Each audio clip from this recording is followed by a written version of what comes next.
नमस्कार दोस्तों एसएमटीसी institute of technology से फोन सर। दोस्तों आप सब कैसे हैं? उम्मीद करते हैं आप सब बहुत अच्छे होंगे।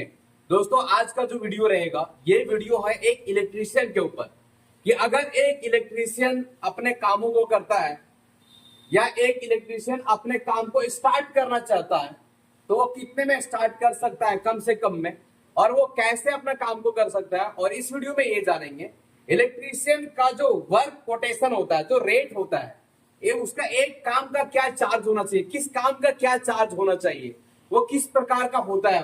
ये जो चार्ज हम आपको बताएंगे ये हो सकता है लोकेशन पे अलग अलग हो सकता है, थोड़ा कम या ज्यादा हो सकता है। ये जो कोटेशन है ये है 2024 का कि अभी जो इलेक्ट्रीशियन का रेट चल रहा है अपना काम का, कि किस काम का कितना चार्ज लेना चाहिए। और इस काम को करने के लिए, शुरू करने के लिए आपको कम से कम इन्वेस्टमेंट जो करना होता है 5 से 10 हजार रुपए तक का करना होता है। अगर आप 5 से 10 हजार रुपए तक लगा सकते हो तो आप इलेक्ट्रीशियन का काम को कर सकते हो और अच्छी अर्निंग कर सकते हो।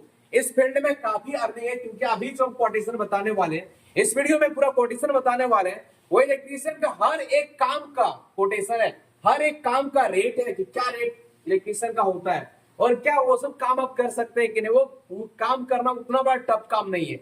कोई भी एक नॉर्मल इंसान यदि इलेक्ट्रीशियन का थोड़ा थोड़ा भी काम को जानता है और यदि कुछ दिनों तक वो कोई इलेक्ट्रीशियन के साथ रह करके 1-2 महीने काम करता है तो उसके अंदर इतना अनुभव आ जाएगा कि वो ये कामों को शुरू कर सकता है। अगर थोड़ा मोड़ा ये पूरे हाउस वायरिंग के बारे में जानकारी लिया और कुछ दिन तक इलेक्ट्रीशियन के पास रहा, काम किया, उसके बाद उनके अंदर एक अनुभव आ जाएगा कि वो अपने कामों को कैसे कर सकते हैं। तो चलिए इस वीडियो को कंटिन्यू करते हैं। इस वीडियो में पूरा जानते हैं डिटेल कि इलेक्ट्रीशियन का जो वर्क कोटेशन होता है वो क्या होता है, नहीं होता है। और ये जो वर्क कोटेशन है ये 2024 का है, अगले साल कुछ अलग हो सकता है और लोकेशन पे भी डिपेंड कर सकता है। हर लोकेशन का अपना अलग रेट होता है। हम जो यहाँ पे रेट आपको बताने वाले हैं, एक अनुमानित रेट बताएंगे और आप जब काम करोगे उस समय आपको देखना पड़ेगा कि हमारा मार्केट का क्या प्राइस चल रहा है, उसके अकॉर्डिंग आप चार्ज लोगे कस्टमर से। ना ज्यादा लोगे ना कम लोगे, लेवल पे क्या आपका मार्केट में रेट चल रहा है। तो चलिए हम लोग देखते हैं डिटेल्स। अगर आप इलेक्ट्रिशियन का काम करते हैं और काम करते हैं किस काम का कितना चार्ज लेना चाहिए, वो सारे चीजों का हम डाटा बना के रखे हैं। जैसे कि लाइट पॉइंट यदि आप लगाते हैं तो उसका प्राइस क्या होता है, 120 रुपया होता है। ये लगभग प्राइस है, ये अप डाउन प्राइस होता है। और दूसरी चीज जो यहाँ पे ये प्राइस लिस्ट लिखा हुआ है ना, ये प्राइस लिस्ट अप डाउन इस जगह पे हो सकता है यदि आप किसी क्लाइंट के पास काम करने के लिए गए और वो आपको अधिक काम दे रहा है तो वहां पे रेट घटेगा। अगर वो कम काम दे रहा है तो वहां पे रेट बढ़ता है। लेकिन एक ये वो रेट है जो रेट मार्केट में चलता है। हाँ, आपका मार्केट में थोड़ा रेट कम या ज्यादा हो सकता है। थोड़ा सा यहाँ पे एक्सप्लेन कर लेते हैं कि अगर आप इलेक्ट्रिशियन का काम को जानते हैं और आपको काम चाहिए, काम आपको नहीं मिल रहा है, तो आप काम को कैसे लेंगे। काम को लेने के लिए सबसे पहले आपका जो लिंकअप होता है वो बिल्डर लोगों के साथ होना चाहिए। बिल्डर लोगों से आपको मिलना पड़ेगा, बिल्डर लोगों को बताना पड़ेगा कि हम इस कामों को जानते हैं, आप हमें काम दीजिए, काम का हमें जरूरत है। आपको बिल्डर लोगों से मिलना पड़ेगा, आपको सिविल इंजीनियर होते हैं उन लोगों से मिलना पड़ेगा, इंटीरियर डिजाइनर होते हैं उन लोगों से मिलना पड़ेगा, क्योंकि उन लोगों से इलेक्ट्रिशियन का काम का कनेक्शन बना रहता है, उन लोगों के माइंडसेट में होता है। जो कंस्ट्रक्शन का लोग होते हैं उन लोगों से आपको मिलना पड़ेगा, इन लोगों से बात करना पड़ेगा, इन लोगों से बार बार बात करना पड़ेगा काम के बारे में। क्योंकि आप यदि नए हो मार्केट में ना, तो आपको पहले पहचान बनाना पड़ेगा, आपको अपने बारे में बताना पड़ेगा लोगों को। और जब भी किसी से मिलो, बिल्डर से मिलो, सिविल इंजीनियर से मिलो, इंटीरियर डिजाइनर से मिलो, या कंस्ट्रक्शन कंपनी से मिलो, या कंस्ट्रक्शन का कोई कलेक्टर से मिलो, यदि आपका काम का रेट पूछता है ना कि आपका काम का क्या चार्ज है, तो उसे तुरंत रेट मत बताओ, उसको बताओ। क्योंकि वो पहली बार आपसे काम करा रहा है ना, तो वो पहले अपना काम को दिखाओ, उसको बोलो कि सर छोटा मोटा कोई भी काम हो वो दीजिए, या जैसा भी काम हो वो दीजिए। पहले काम को हमारा देखिए, उसके बाद हमारा रेट आप बताइए। काम करने से पहले रेट कभी नहीं बताना, क्योंकि आप किसी इंसान से फर्स्ट बार काम ले रहे हो ना, तो पहले उसको काम करके दिखाओ, अपना मेहनत दिखाओ कि आप कितने मेहनत से करते हो, कितने अच्छे आप काम करके देते हो। ये सारे चीजों को दिखाने के बाद उसके बाद जो रेट तय होगा ना वो आप रेट कर सकते हो, थोड़ा कम या ज्यादा कोई मैटर नहीं करता। मैटर ये करता है कि आपका काम, सिंपल सा चीज है। लोग पूजा किसका करते हैं? लोग काम का पूजा करते हैं। अगर आपका काम है तो लोग ढूंढते हुए आपको हर जगह चले जाएंगे, और आपका कोई वैसा काम नहीं दिख रहा है, लोगों से अलग काम नहीं दिख रहा, तो आपको कोई नहीं पूछने वाला है। इसलिए पहले लोगों को काम दिखाओ, काम से पहले रेट मत तय करो, रेट के बारे में मत बताओ, उसको काम करके दिखाओ। काम अच्छा लगेगा तो आपको हर समय खोजता हुआ चलेगा। तो चलिए देखते हैं थोड़ा सा लाइट पॉइंट यदि आप लगाते हैं उसका रेट जो होता है पर, और इसमें जो रेट मेंशन है उसमें जो भी आपका लेबर चार्ज है, इसमें कोई मटेरियल चार्ज नहीं है। जो मटेरियल हो कस्टमर का होगा, और ये चार्ज जो लिखा हुआ वो लेबर कॉस्ट लिखा हुआ है। लाइट पॉइंट का जो रेट होता है वो 120 रुपए के हिसाब से होता है। पावर पॉइंट का जो रेट होता है वो 200 रुपए के हिसाब से होता है। एमसीबी पॉइंट पर पीस का रेट होता है वो 100 रुपया। 2 पोल एमसीबी यदि ये करते हैं तो 200 रुपया। 3 पोल एमसीबी करते हैं तो 300 रुपया। 4 पोल एमसीबी करते हैं तो 400 रुपया। इस तरीके से आप देख सकते हैं यहाँ पे हम अलग अलग डाटा लिखे हुए हैं, और ये डाटा यदि आपको चाहिए तो आप इसका स्क्रीनशॉट ले लीजिए। यहाँ पे सारे जितने इलेक्ट्रिशियन का काम होता है लगभग चीजों को हम मेंशन किए हैं। अगर आप वीडियो देख रहे हैं और आप इलेक्ट्रिशियन का काम को करते हैं, अगर इसमें कोई पॉइंट छूटा है तो कमेंट में आप जरूर बताएंगे, हम प्रयास करेंगे मेंशन करने के लिए।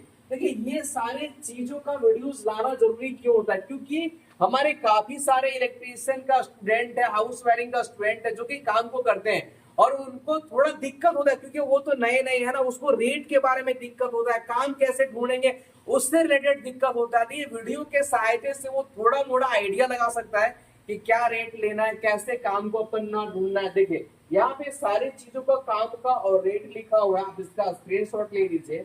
उसके बाद चलते हैं आगे। नेक्स्ट आगे देख सकते हैं कैमरा केबल आपको लगाना है, फिर रनिंग फीट के अनुसार से लिया जाता है, ये 8 रुपए आप ले सकते हैं। सीलिंग फैन फिटिंग करना है तो इसको 150 रुपए ले सकते हैं।